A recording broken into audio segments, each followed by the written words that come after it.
Looks like we're 4 minutes past the hour. Shall we begin? Let's do it. Got a pretty good group in the house, so let's get started. So I will start us off. My name is Jeff Allen. I'll be one of your co-hosts today, along with Paige Duffey, and we will both give you a little bit more of an intro here in just a minute. But I guess first, we'd very much like to welcome you to our webinar on tips and tricks related to upgrade practices to hopefully help you be more successful in your upgrading in your world today. And we're really glad you chose to attend. We hope this will be really helpful for you. So to start us off, though, Aisha, if you could post up a first poll, we'd like to get an initial, read from you about what your experience is around upgrading today. What's your biggest challenge? So if you all would, you should have a poll that's popped up for you. And so if you wouldn't mind, go ahead and clicking in there on one of those, and we'll see what the group experience is. I see a bunch of responses coming in. That's great. Yeah, the answers are coming in fast. Fast and furious. There's probably a lot of emotion around upgrades, so that's good.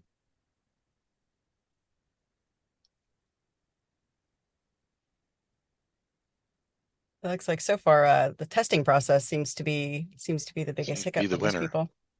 Yeah. Yeah. We'll give it a few more secs.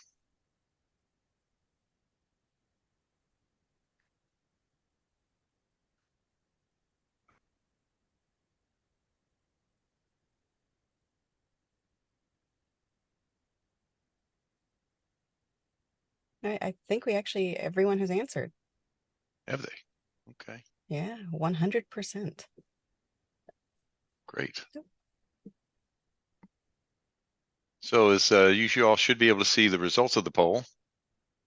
So as you can see, 41%, by nearly a 2-to-1 margin there was the big winner there. So, and I can say that's not surprising. Again, talk a little bit more about my experience here in a minute as we finish our intros. But it is also interesting to see that there is a bit of a spread. So that's certainly not the only area of concern, and because upgrades do touch a variety of aspects. So, and we'll touch on some of those today. So that's good to see. All right. So, oh, Sorry. The there we poll go. Yeah. Okay. keeps flying into my screen. Yeah. Sorry. Sorry Here about we go. that. We can go. All right. So you want to go to the next slide?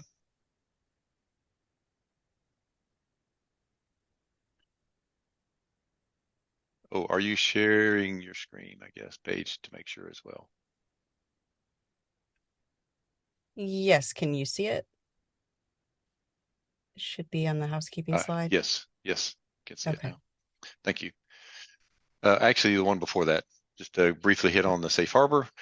First, of course, we always need to remind that, there's some things we might talk about today that might contain some forward-looking information. So we always have to remind folks that safe harbor for things that some of the things we might talk about today. So, all right, and next slide then.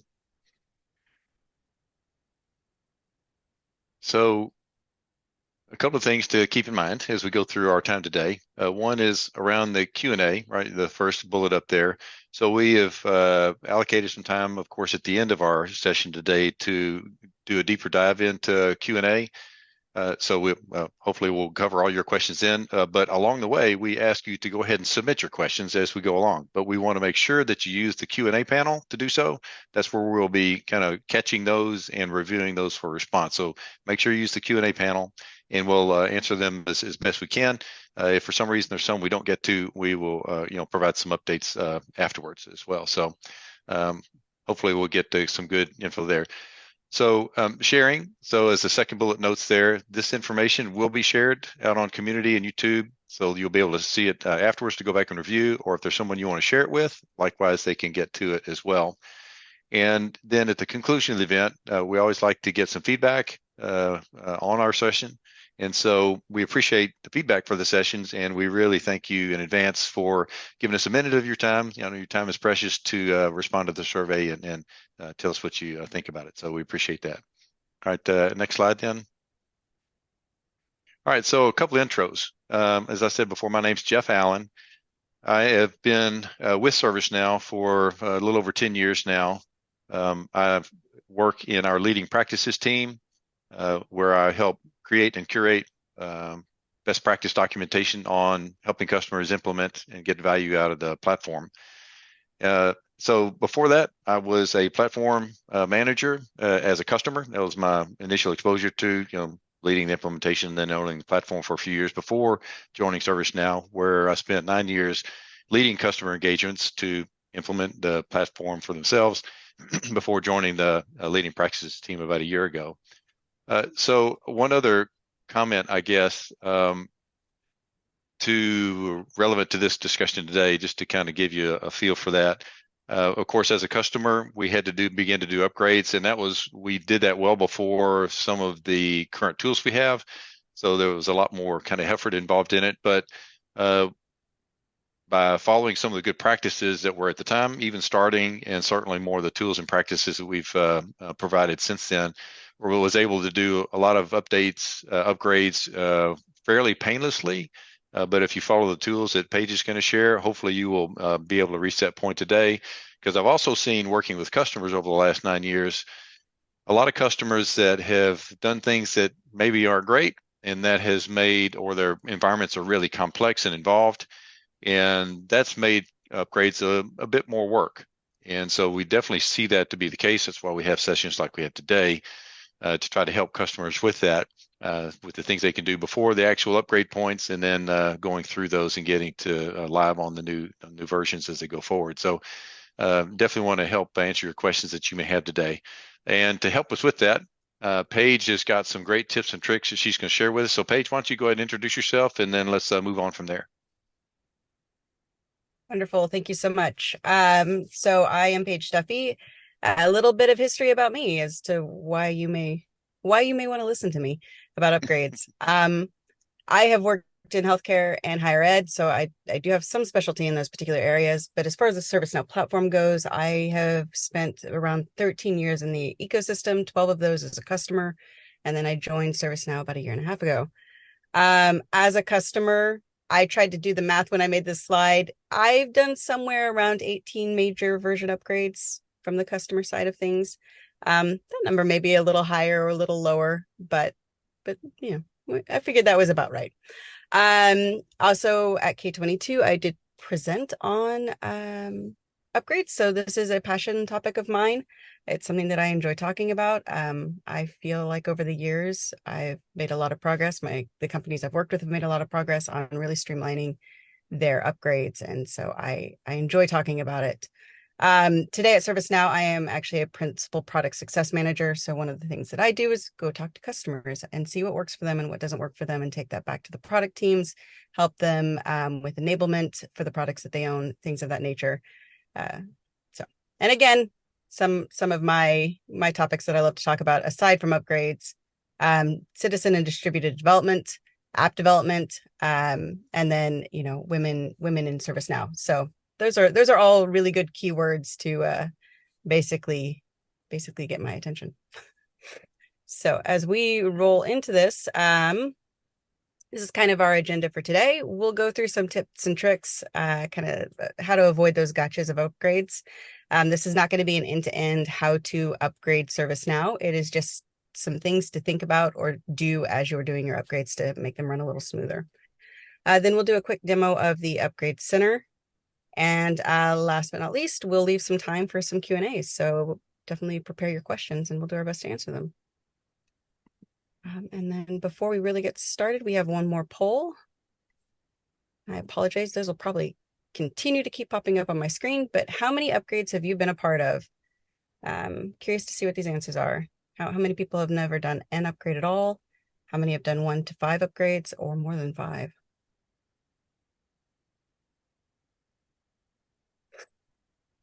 So Jeff, do you have any idea how many upgrades you've done over the years? Oh, golly. I know that as a customer, I did, probably a half a dozen over, no, about half a dozen or eight over the course of about a year and a half or two before joining ServiceNow. So we did, we were pretty frequent on them, staying on top of things. And then with customers, I don't know. It's typically when I would engage, it was while we were doing an engagement with them and they needed help with their upgrades, which not every customer does. But so, and some of those that then therefore were kind of complex. There were lots of remediations that were needed for, custom scripting and a lot of heavy lifting and that sort. So those are pretty involved. So it's interesting to see the broad mix of that. Yeah, definitely. So I think our answers have slowed down a Yep. little. We can probably go ahead and close the poll, and so everyone can kind of get a look. Yeah, it looks like the vast majority of people have done somewhere between 1 and 5 upgrades. Yep. So So you've got some good experience, but need to make it better. yeah, and that poll is just going to keep popping up. All right. So the first tip that we're really going to move into is limiting your scope. Uh, and what I mean by this is avoid major enhancements. I know that when we first upgrade, we want to like really get in there and play with all the cool new shiny stuff. I am really bad about that. I want all the new things. But by just pushing off those major enhancements a week or two past your upgrade, you'll find that you have a much smoother upgrade experience. So just really focus on that upgrade experience. Make it pleasant for your end users, for your fulfillers, for all of them. And again, one of the biggest tips I have here is really just pushing out those new plugins and those new applications and those new enhancements until after your upgrade. This also helps reduce risk. So if you're pushing a whole bunch of new enhancements, one of the things that you'll find is, you're going to start getting incidents. You're going to get incidents regardless after your upgrade.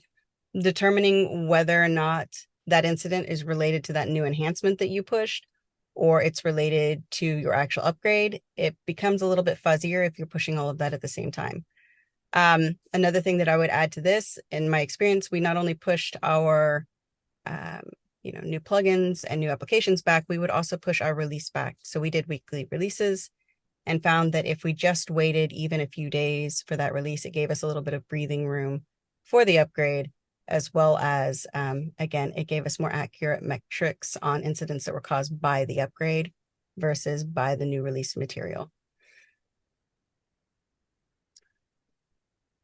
So kind of the second tip is setting expectations early. So hopefully we all communicate that upgrades are coming up. I know that sometimes we're afraid to communicate those upgrades because people start to see a problem and then they blame it on the upgrade. But hopefully some of the other tips that we talk about will help you kind of mitigate some of that.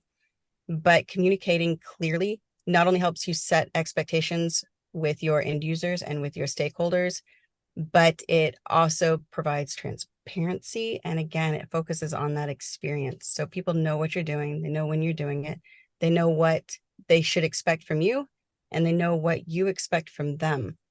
And this is also where you can set that scope around those expectations. You can tell your stakeholders, we're not installing any new plugins or any new apps during this upgrade. It is strictly the upgrade. So it's also that opportunity to set that. Next is having an upgrade timeline, and I will show you an example of what I mean by that in the next slide. But basically, this is just a timeline that's showing your testing windows, when to start testing, when to stop with testing, where people are going to be testing, if you're doing manual testing, of course. You also want to communicate with them things like where to report their defects, how their defects are going to be managed. So if you report them into an item in production, our dev team is going to handle that within, a week or something along those lines so that they can retest once that defect is solved. And then next is have a go live schedule. And again, I will show you what I mean by this in a couple of slides, but this is your day of schedule. What does it look like the day that you're doing your upgrade? And again, it's all about setting expectations. So especially your stakeholders, know what you're doing throughout the day and know what they can expect. So let's take a quick look at what I mean by an upgrade timeline example. There are dates on this. This is actually a an upgrade timeline that I have used in my past. So it is something we provided to the stakeholders. No, obviously I didn't work for Acme. That is just a fake company, but those dates were real. So take this with a little bit of a grain of salt because obviously it's a 12-week window. Your window may be shorter. This is not a recommendation for a length of time or anything like that. It's just meant to be an example. But again, this is that providing that pleasant, frictionless upgrade experience. And you can see here, we start all the way at the very beginning from the time that we have a kickoff meeting with our stakeholders and we set expectations when testing begins, where they're supposed to be testing, where they're supposed to log defects, how often we're going to be meeting with them. And during that timeline, testing continues. We set a drop dead testing is complete deadline. I know in my experience, I've always had a few testers that start immediately and some that wait till the last minute. But if you don't give them a deadline, it keeps getting pushed. So we have always provided a deadline, and that really helps to ensure that that is when testing stops. Next, we actually had an official, sign off, go live decision. Again, maybe your company doesn't do that, but the idea here is just to provide all of that information to them up front. Next, we'll look a little bit at what I meant by a go live schedule example. So again, this is day of. And again, this is just my timeline. Your timeline may be different, but it starts from the very beginning. The moment that, and I'll talk about this a little bit more in a future slide, but the moment that we would clone our production instance down to one of our subprod instances. And again, I'll tell you why we did that here in a few slides, but starting the very first thing in the morning, when the upgrade begins, when we expect it to end, when we were doing deploying and updating plugins and apps, deploying, our update set for anything that was a defect found in the upgrade, we would do upgrade testing. And so we would provide that timeline and then when everything should be expected to resume.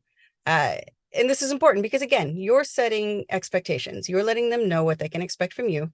And then you're also letting them know what you expect from them. So like in this timeline, I'm expecting around 11:15 that the people who want to test will start testing.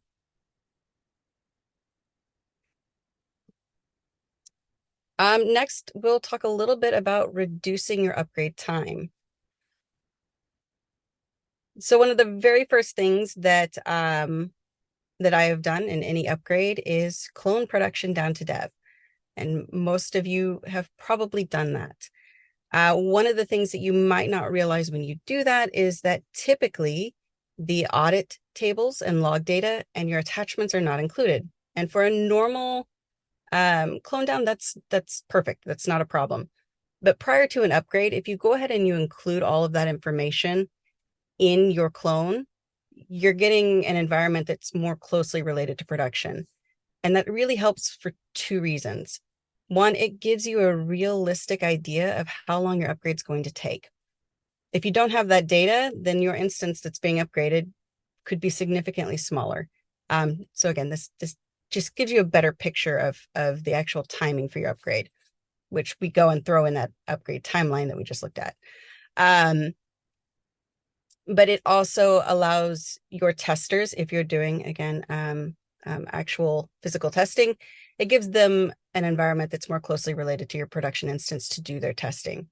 I have found that if we don't include that data, I get at least 4 or 5 messages saying, hey, there are no emails in this HR record, and I know they should be there. Or, hey, I was looking at this record and there's no activity in it, and I know it should be there. They're looking at old records, expecting to see what they see in production. And no matter how many times they go through testing, that is always forgotten that would be removed. So this way you get that data, they see what they expect to see, and testing can just move along a little more smoothly. But back on the topic of upgrade timing.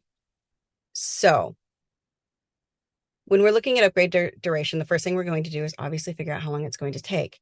You can do that through the Upgrade Center, which I'll show you in the demo here in a few minutes. But one of the really important things to look at there is not just how long it takes, but why it's taking so long. If it's within a normal window for you, that is perfectly fine. You may just ignore the rest of this and move on. If you find that suddenly your upgrades used to take 3 hours and now they're taking 5, you might want to know why. I know in my experience, one of the places I worked at, if we exceeded a 4-hour change window, there were a lot more steps that we had to do to justify such a long change. So when I first saw an upgrade come up with 5 hours, and that was not the normal amount of time that our upgrades were taking, I started investigating why and what I could do to reduce that so I didn't have to do all this other work on the change. And one of the things that I found was that by using the Upgrade Center and the summary report, which you can kind of see on the screenshot on the right, all the way down at the bottom, it shows me some really important information, like what fixed scripts are taking the longest, what schema changes are taking the longest, and what plugins are taking the longest.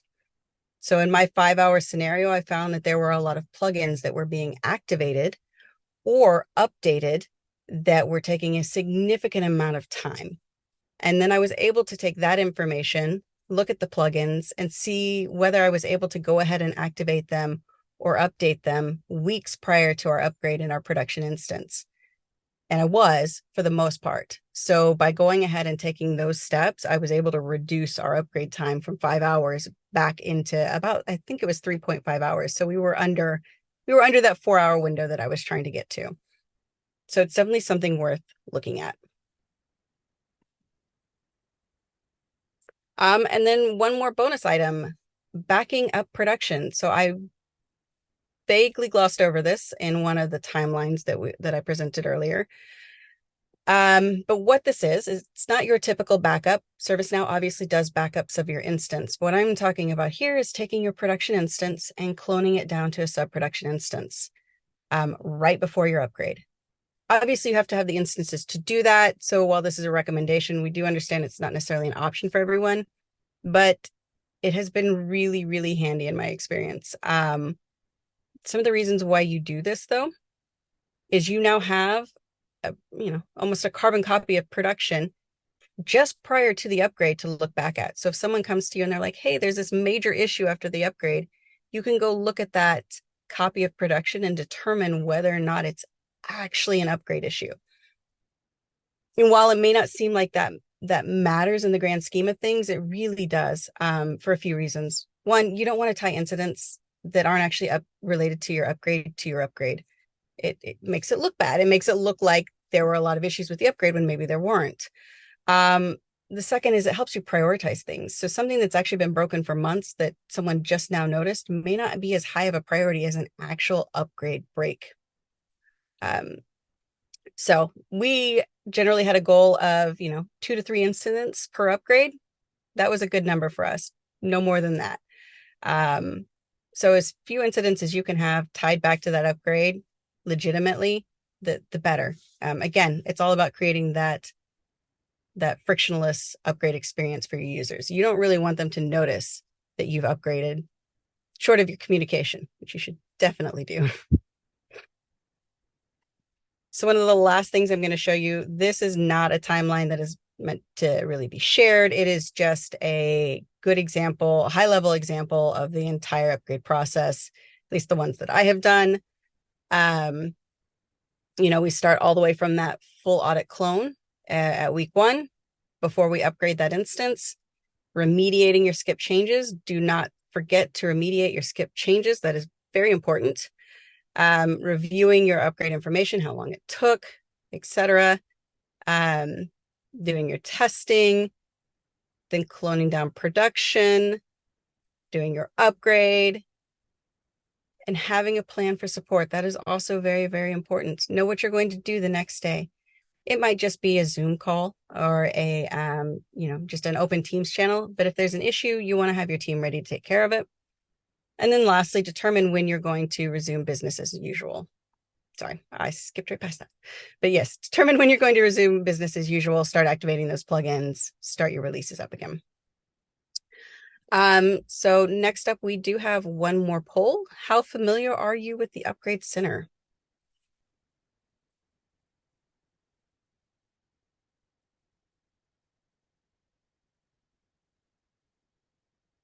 imagine the individuals that have never done an upgrade are probably not very familiar with it at all, but I do like to see that we've had quite a few people that have used it. That's good. I would add, Paige, we're just watching some of the questions come in. Some of them I think may be answered when you take a closer look at Upgrade Center. Wonderful.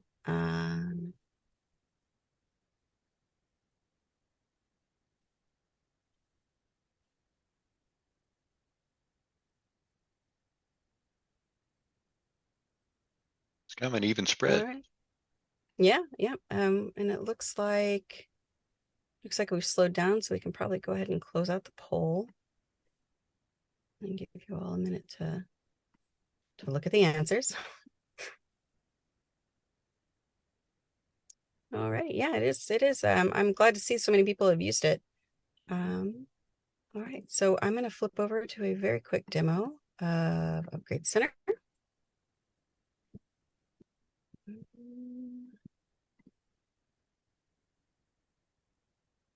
As I can find how to share my screen again. All right. So this will be pretty quick. As you can see, Upgrade Center, it includes quite a few things, upgrade plans, which we will not cover today, but there is a link in the resources of this PowerPoint that talks a little bit more about upgrade plans, preview, the monitor, the history. I'm going to focus a little bit on the upgrade monitor because it's the thing that we talked about earlier. So this is where you can see what version you're on and how long that upgrade took. This was just a patch upgrade, which is why it only took 2 minutes. So that is not normal. Normally you'll see something like 5 hours for a true, 4 to 5 hours for a true version upgrade. But you can also see what's new in the version that you just went to. So you've got some easy links to your release notes. And then very important, you can see what's changed. So there are other ways to access this, but this is a really easy way to access the changes that need to be reviewed, the changes that have been reviewed, and what you've done with those. Have you skipped them? And then, skip by priority, all the reports that you can see here. But there's some really good information to get here about the upgrade and how you're processing it as a team. If I may jump in there just real quick, because it came up on some of the questioning.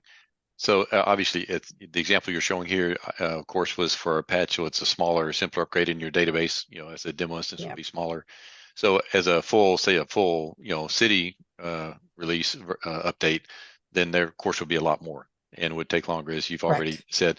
But there was questioning around, well, how do I kind of get my arms around knowing what is changed? Well, here's your home, right? To be able to see what's going to change with this, with previewing what's coming in the upgrade, right? Yep. There's a really nice link here for creating your own personalized release notes.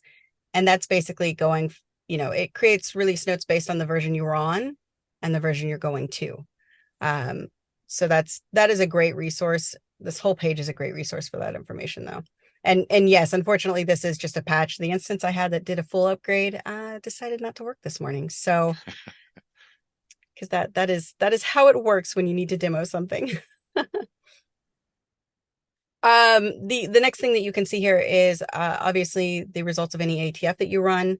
This is something that you have to do manually. It is not automatically run after your upgrades, but good information to have.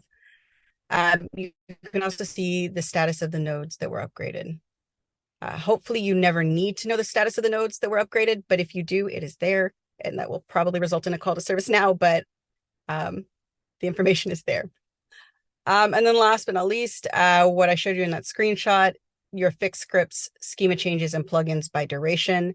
You can dive into these, and you can even see more information on additional plugins, though hopefully you never have to go past the 10 that are shown. Again, if you're finding your upgrades are taking a significant amount of time, this is the place to look. And that is really all that is to that page, but it is a lot of great information. So I feel alrighty. So this is just a real quick recap of the things that we talked about. Mostly I'd say you can snap a screenshot if you would like. So I'll give you just a couple seconds if you'd like that. And as a note, you will also receive a copy of this not receive a copy of this PowerPoint, but it'll be available out on the community link. What is the most valuable thing that you've learned today?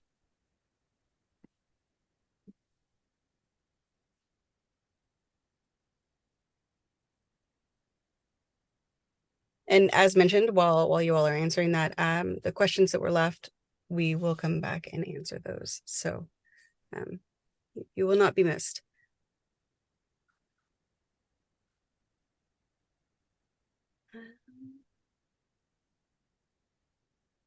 All right, getting quite a few responses. Don't try to implement new features along with upgrades so far as when, well, nope, the audit clone is winning. Sorry. Both of those are my favorite things though.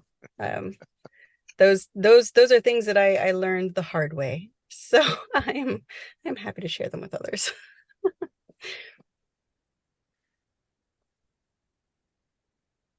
And I'm actually kind of glad that the review skip changes is so low. That gives me hope that everyone has been reviewing their skip changes and Mhm. it's not a problem. As I would chime in and reemphasize what you said earlier about, the usefulness of Upgrade Center and being able to get those previews on your upgrades and being able to review those skip changes. Those tools are so much better and so helpful than they were a few years ago. So Yeah. they're just really essential. They're just fantastic. Yeah, as a small aside on that, I remember several years ago when you reviewed skipped changes, it gave you everything that had ever been touched versus the out of the box service now. Now it focuses on what's actually touched as part of an upgrade. So those lists are far smaller. If you never had to see the original skip change lists, you're very lucky. They were massive. So much better now. All right, I think we can go ahead and end the poll. Everyone can kind of see the responses. Um, so yeah, yeah, looks like the lead there was again the new features and the audit clones. So I hope that helps some people. Um, right, and then I think we're just kind of ready to close out. Well, great. Thank you for everyone for attending. Hopefully you got, some value from it. I guess we were just polling, and hopefully it really helps you take some of the, I don't know about stress and panic out of, doing upgrades. It is manageable and you can be effective and efficient with it. It takes some work, to get it to that manageable condition for some, some for more than others, of course. But it is very much that reality is true. It's not a pipe dream. That's a reality. And if you work hard to get that in place and utilize these tools, and these tools, as I just said a second ago, have improved over time, and they continue to improve. We continue to invest in not only the product feature, application feature set, but also the administration feature set, and that's been a tremendous boon, as Paige just kind of commented on a minute ago as well. So keep using those, keep digging in, and if you do that, then I'm certainly 100% confident that you'll become more comfortable with it and be able to be more efficient with it with your team. So uh, hopefully we'll hear some great success stories from y'all on that. So, and it's you can see there, uh, I guess as at the wrap there. And Aisha has commented at the beginning, we're going to be sharing out the links and the presentation, et cetera, recording. So look for that in your emails. So thanks everyone for attending. Have a great day.